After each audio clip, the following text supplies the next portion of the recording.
Hey guys, it's your boy Eric the Engine, and today I'll be reacting to Engines of Amtrak Express. You can just see it like on the right here. Also, Dummy wanted me to show this off. This is a custom superliner car he was working on. Anyway, let's watch the video. Hey everyone, Amtrak Hi. 365 here, and today I'm... Oh yeah, and this video is by Amtrak Guy 365. Go check him out. Go check him out. Alright, back to the video. Today on this edition of Engines of Amtrak, I'll be discussing the Acella Express Okay. high-speed train set. High-speed rail in America is a pretty well-debated topic in modern society. At one point, it wasn't always that way. Several decades ago, the U.S. had its fair share and was well known for its fast streamlined trains. Not superliners. This is a superliner. Led to the demise of this infrastructure. I meant Meanwhile, in Europe and Asia, railway companies were quickly innovating and developing streamlining. The first notable example being the Japanese National I hope I don't get copyright claims for that. Also, this video is under fair use. It's for commentary uses only. Operated on, opened in 1964 and reached speeds of 130 miles per hour.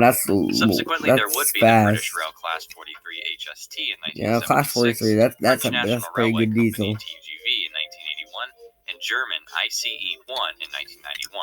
Meanwhile, in the United States, high-speed rail developments were being researched and undertaken. The High-Speed Ground Transportation Act of 1965 had kick-started this after the Shinkansen success. This led to the Metroliner trains in January. More news about the luxurious new Metroliners.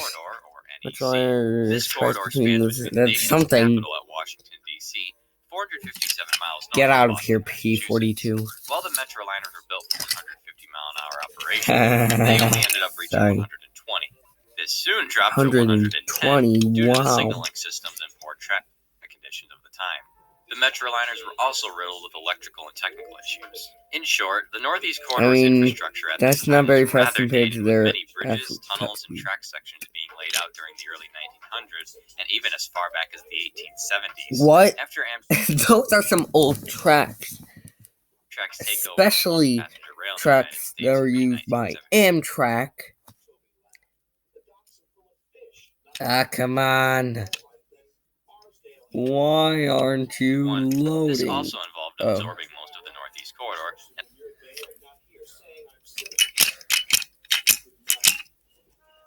Come on. A plentiful amount of antiquated equipment. Hey, Eric, get out of here, Jack. The Northeast Corridor Improvement Project was enacted to continue electrifying parts of the NEC and eliminate transfers to or from diesel power. This also included new locomotives and upgraded infrastructure. In the 1980s and 90s, the Federal Railroad Administration would further explore high-speed possibilities. 1992 and 93 saw a visit from Europe in the form of the Swedish X2000 and German ICE-1 Sorry, even steam locomotives skip the cough sometimes. Regular runs on the NEC as potential candidates for long-term high-speed operations. The X2000 achieved a speed of 155 miles per hour. The ICE topped out at 165 all night last night pulling a special goods train. Very positive and hopeful feedback from passengers and railroad officials alike. Many state officials saw these trains as I would love to ride on a train if I wasn't one myself. To reduce air pollution along with road and air congestion. After these trains were returned to their respective countries, Amtrak soon developed a plan for their new high-speed train set. In 1995, the name American Flyer was proposed for the trains by Canadian company Bombardier. I can move my Bombardier and Alstom would soon win a deal to build I Amtrak's guess it's smoke box dual cam, because I don't really have a face. You may be thinking, Eric, how do you talk without a face? I'm experienced. The more experience you get, the more you can talk. The more experience you get, if you get enough experience as a faceless engine, you will learn to talk.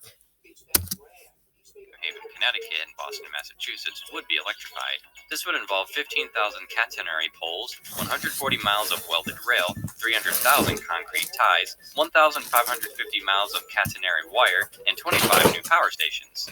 Amtrak crews also realigned 127 curves, installed new signaling, lowered or rebuilt tracks and bridges to provide. Hey, Eric, what you doing? Stations.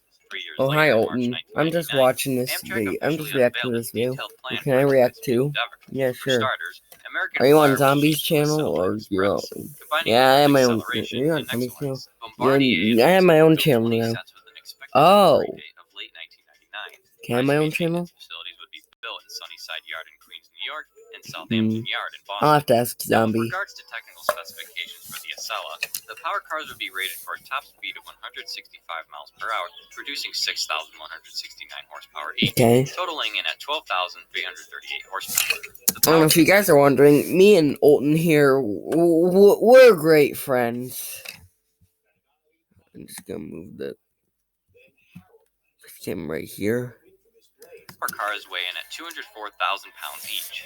The power cars come in at a length of 69 feet, 7 3/8 inches, 69 10 feet, 5 inches, and a height of 14 feet, 2 inches. The power cars come equipped with hey, this is a kid-friendly channel. We can't make that joke.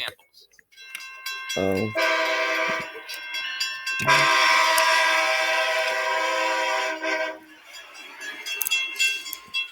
Well, it's not a kids channel. It's like a family-friendly channel.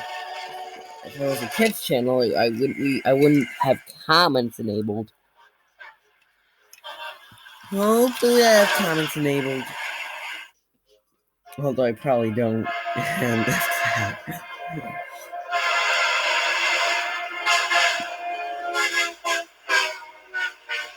Wow. No, not ad. Let's mute so that you don't hear the ad, because we are not sponsored by these guys. Also, sorry for if there's Thomas the Tank Engine music in the background. It's like Zombies watching a DVD right now. As for the passenger cars, the Zombies watching a DVD right now. Weigh in at 142,000 pounds. The other business cars at 139,000 pounds, and the Bistro or Cafe car weighs in at 137,000 pounds. The passenger cars come in at a length of 87 feet 5 inches, a width of 10 feet 4.5 inches, and a height of 13 feet 10 5/8 inches. Ultimately, this leads to the entire 8-car train set being 1,246,000 pounds. What? Over 1,000,000 pounds? Holy boiler sludge. For Gentee's sake. As 1999 went on into September, Bombardier and Alstom told Amtrak that they needed additional construction time for further testing and modification of the wheel and suspension systems. This statement regarded excessive wheel wear and defective bolts. The deadline was pushed back to the spring of 2000. You okay, Alton? Around June 2000, yeah, Bombardier completed I've just been out pulling a long passenger train. It was designed in mind of making European high-speed rail more financially feasible to passenger railroads in North America. Apart from its colors, it looked almost exactly like an Acella power car and took overall on board. See you there. Although multiple tests and proposals bye. Were undertaken, none of them went very far. Back to the Acella.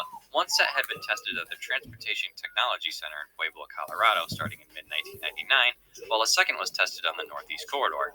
It would finally be on December 11th, 2000, that America's first dedicated high-speed bullet train would go into revenue service. Get out of here, cotton candy. Station to a grand showing of fireworks and a ton of press coverage. It really was a new era for American railroading. As service got underway, the train saw a few visual changes in Amtrak's creative department. The Acella logo was drawn up as an abstraction of a turtle fin, symbolizing stately and peaceful service. Amtrak's national logo had also been changed too. Older Acella sets had a red Amtrak wordmark on the nose, while newer ones lacked this in favor of the new travel mark. The word Acella also marked a new series of branding. Originally, a 3-level service system was envisioned for Acella. First was the Acella Express, the high-speed service. Acella Regional, the rename for Northeast Direct, Empire Service, and Keystone Corridor trains. And finally, Acella Commuter, frequently stopping rush hour service. This whole system created much confusion amongst passengers, so in 2003, 3 levels of service system was dropped. Only the Acella Express name remained. While in service, the Acella Express averaged speeds of 82 miles an hour between Washington, D.C. and New York, and 66 miles an hour between New York and Boston. The 150-mile-an-hour max speed only ranged for about 33 miles in 3 sections of track in both Rhode Island and Massachusetts. Over the entire route, average speed is around 70 miles an hour.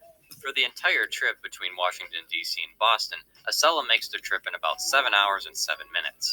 A major restriction for the Acella was over century-old bridges and tunnels. Amtrak figured there were 224 bridges beyond their design life. Another limitation was pre-1935 built catenary support systems lacking constant tension features of the newer catenaries east of New Haven, Connecticut. Despite this, reception and ridership on the Acella Express was very positive, with passengers enjoying the downtown and suburban connection points the train offered. However, after only a year and a half in service in August 2002, Acella train sets were suddenly removed from service. It was revealed that the brackets connecting the trucks with the yaw dampers that prevented swaying were cracking. In the shops, the Acellas were given redesigned trucks and frequent inspections. Another incident took place during a hot August day in 2003. After a widespread northeast blackout occurred as a result of a software bug at a power plant, an Acella train was stranded on Hellgate Bridge for over 9 hours until a rescue engine from And don't worry, that's not a bad word, because it's a name. Afterwards, if it's a name, then it's not a bad word. But if you're referring to the actual place, or saying it as in like what the, you know, then it is a bad word. But if it's a name, then it's not a bad word. The sets continued normal operation, racing passengers and business folk alike up and down the Northeast Corridor.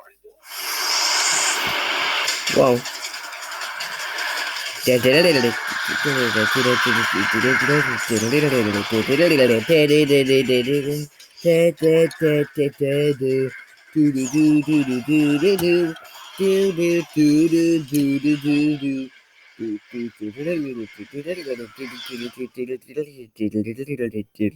the year 2016 wore on, Amtrak began to seek out a new high-speed train set to replace the Acella. Get out of here, Ed! Closing in on the reliable service life.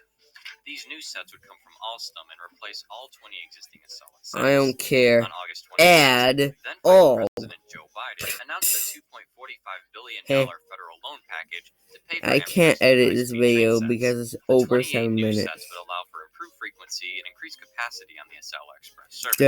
Each set would have 386 seats, which was 25% more than the current Acella. It was then on January 20th, 2017, that the Acella received presidential recognition. Okay. Outgoing Vice President Joe Biden, nicknamed Amtrak Joe, oh yeah, Biden. One last time out of Washington, I thought Biden only became president like 2020 or 2021.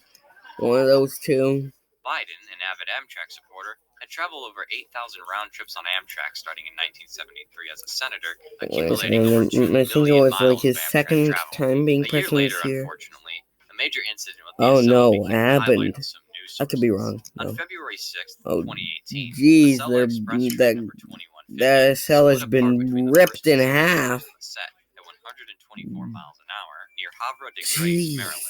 Luckily, no one was injured, but this was not a good look for the train's safety record. Wow. 1 year later, though, in 2018, I would assume not. On September 23rd, the Acella Non-Stop was introduced, a direct run between Washington, D.C. and New York City. Additionally, the Acella Express was dropped from all trains. Hello, it's me, Mario. Let's go. Da da da da da da da da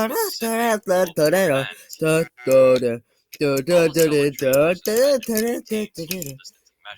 Alright, we're running out of time. Even if service did resume, the original Acella set's days would be Let's speed it up a Amtrak's little new bit. 11-car high-speed train set, named the Acella Liberty, began to be delivered to the railroad in February 2020. Although built for speeds of 186 to 220 miles per hour, wow, one that's set was fast. tested in Pueblo, Colorado, up to 165 miles per hour. A second prototype set was delivered in March for coffee mode has been enabled.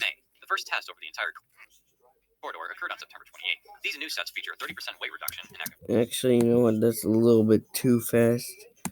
I might need like 1.25. Tilt system along for faster speeds around curves, and along with coinciding signal and track upgrades, will allow for regular 160 mile per hour operations. If proposed infrastructure upgrades are completed, the new sets would be able to reach speeds of 186 miles per hour. The Acella Liberty is set to enter revenue service between 2021 and 2022. Oh wait, I can't hum that. I'll get copyright strike. No, please don't copy this right me. Sponsor Skillshare. Okay, I'm done. Skillshare is a great online learning service and community for people. No, we're not sponsored by Skillshare.